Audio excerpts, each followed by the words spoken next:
Hello, pilgrims. This video will continue on my Camino Madrid from 2014 from Manzanares to Cercedilla. This is about a little over 20-kilometer walk.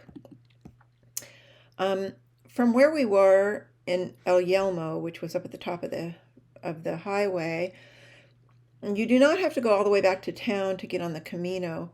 I've got a rough map that I'll post here for you to look, and if you want the directions, the specific directions, I would go to my blog, caminosantiago2.blogspot.com, and search for the posts in May 2014. It's the one called Getting Back to the Camino, because I give specific directions for getting back to the Camino from there and not having to go all the way back through town.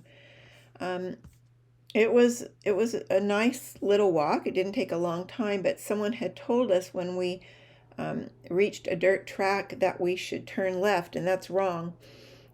My gut told me to turn right. I have a pretty good sense of direction, and that turned out to be right or correct. So go and take a look at that if you're going to be walking this route, and it gives you specific directions as well as a map that I'll post here, and there's also the map on my blog spot. The guide says today's walk was flat and 19 kilometers, but I don't know, it felt like more like 25 to me. We walked 7 hours, and it was a lot of up and down, and a lot of pretty steep trails, so I was surprised. But saying that, it was beautiful, beautiful walk. If you want to make the day shorter, I have a couple of suggestions. At Malpino, where you can stay, by the way, there's an albergue there. You have a choice of going into town to the right or continuing straight ahead. We had food, so we continued straight ahead. There was a good cold fountain in that village. After leaving Malpino, you walk on the side of the highway for quite a bit, and then the trail crosses the road and goes off to the right or continues straight. We turned right. It was a pretty walk, but it took us a lot of steep kilometers more than if we had just stayed straight. And in the end, it dumped us right back out at the highway. So if I do it again, I'll just go straight. I just didn't want to walk on the highway.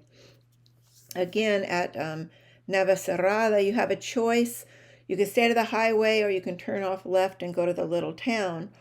If you turn off, you find yourself in a sweet little town with bars and restaurants, places to rest.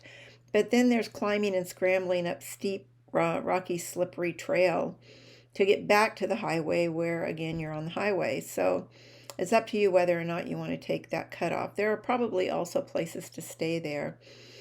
From there, we walked a paved road for several kilometers, and we could see Cercedilla off to our left. You pass it on your left, and then the trail loops back around to it. It's really funny. We stayed at the hostel Arabelle Longinas. There aren't a lot of options there. I know that there is an albergue or a youth hostel, I think is what it is, past Cercedilla that some people have stayed in. I have never found it to be open, but we also like Arabelle Longinas, so if I ever go again, I'll stay there again. The hostel's right next to the railway station, and it was 30 euros for a twin double. You know, if you're short on time, you could, since it's so close to the railway station, you could take the train from Madrid up here and get off there and start walking. There really wasn't much to say about that stage, so I think I'm going to go on to the next stage, which was to Segovia. We left Cercedilla about 8 in the morning, and after a coffee at the train station, we headed up the road. We had breakfast at a picnic area along the way. That was a nice place to stop. And pretty soon we were in the park and the pine forest, and then right after that, that Roman road was in front of us, and it was really beautiful to see. Read the kiosks as you go. There are several trails up the mountain. All reach the exact same place. Each trail is marked with colored dots on the trees. The actual Camino follows a really rocky, steep path in places, so we chose to follow the green dots on the Roman road. The path was good and dirt and easy to follow. There were places where several yellow arrows would suggest a route that then would turn into a rock scramble, so we just stayed on those green dots and we did fine. There was an occasional rocky stretch, but nothing as severe as the Camino paths appeared to be. So we decided that, once again, they really wanted pilgrims to suffer. It was beautiful but steep, hard walking. Along the way, there were maps on kiosks, and you need to really pay attention as you begin reaching the top, because sometimes a trail would appear to go off into a direction, but the map would indicate another way, and the map proved to be right every time. There was at least one place, maybe two, where we saw white and yellow X's. This indicates usually do not go that way, but in this case there'd be a green dot, so we'd continue on. So I think that the X's in this case meant not the Camino trail, but since we were following a different trail, we ignored the X and kept going. It got steeper toward the top, but wasn't bad as expected. If you've done St. Jean-Pied-de-Port to Orison or the Osabrero stretch, this was a piece of cake in comparison to that. We saw a lot of deer and hawks and horses that appeared to be wild. It was really beautiful. Up at the top, we stopped for lunch. There's a really cold fountain here, but it's difficult to find unless you know where to look. If you're facing the Camino, which will be an asphalt road straight ahead, there's also a road going off to the right. And the fountain is like about 50 yards down that road. So you have to actually go off the Camino to get to the fountain, and that's good to know. We counted 2 other good fountains on the way down. They didn't indicate whether they were potable, but we assumed they were. There were several local bicycle dudes that were drinking, and they told us the water was good, so we trusted them. There are many places where you can choose to walk the road, and the road might be an easier walk if you don't mind the asphalt. The Camino tends to take you up and down hills. I think if I do it again, I would stay on the road, maybe, because this was a hard day and a hard walk for me. Bear in mind, we've only been walking 3 days. There's another fountain up the path that goes off the road. It's small and easy to miss. It's on the right, and it's marked Fuente Romano. It's also good potable water. When we came to a mark indicating 591 km to Santiago, we turned off the Camino and took the road to Valsain. We met a group of students there who were training to be park rangers, and they were really helpful.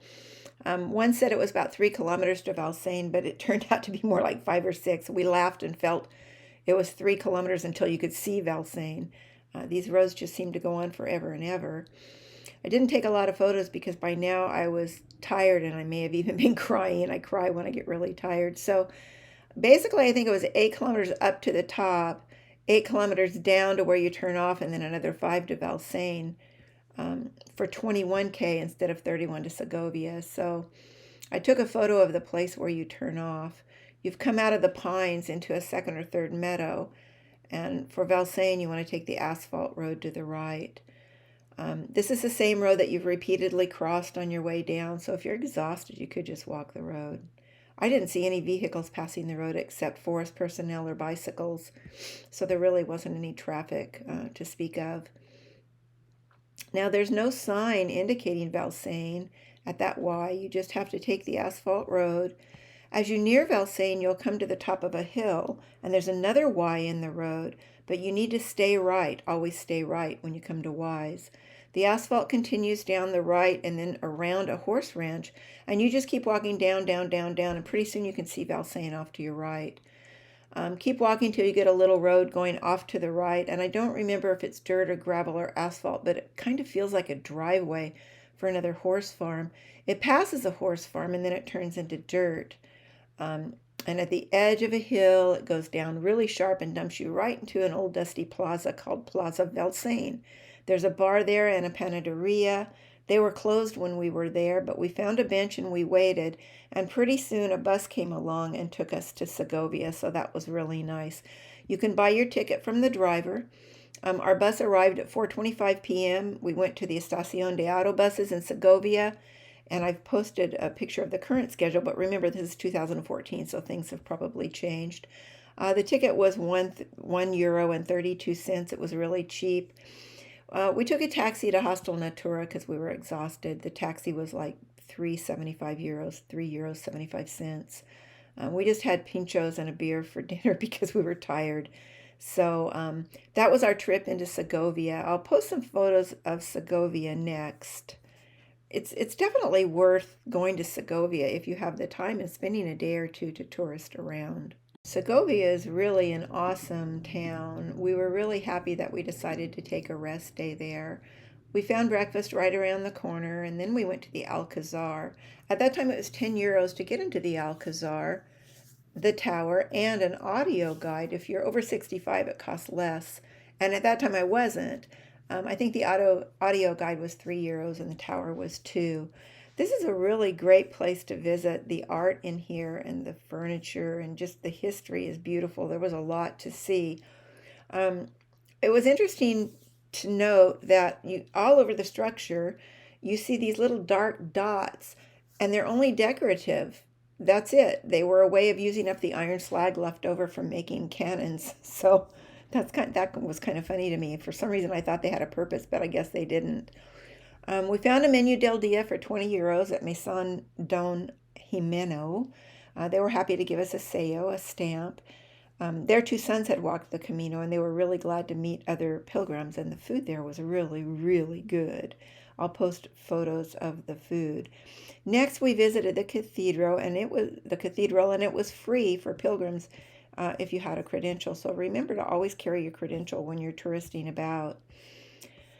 I'll post a few photos of the cathedral, but there are more on my blog. If you want to go to blogspot.com and look there, you'll see a lot more photos. We stayed in Hosteria Natura that night. I don't remember what the cost was, but it wasn't very much for a doble. They were having a festival in town, which was a lot of fun. We got to see the aqueduct, which was incredible. Those Romans built the most marvelous aqueducts, and it's still standing. It was just a lot of fun in Segovia. I'm really glad that we stopped there. If a person wanted to not miss that 10 kilometers into Segovia from Valsain, but you didn't want to walk 30 or 40 kilometers, you could do what we did, go in and see Segovia and then bus back to Valsain and continue on the next day. I didn't do that. I felt like I had had enough, but yeah, that would be an option for you. Okay, until the next stage, buen camino.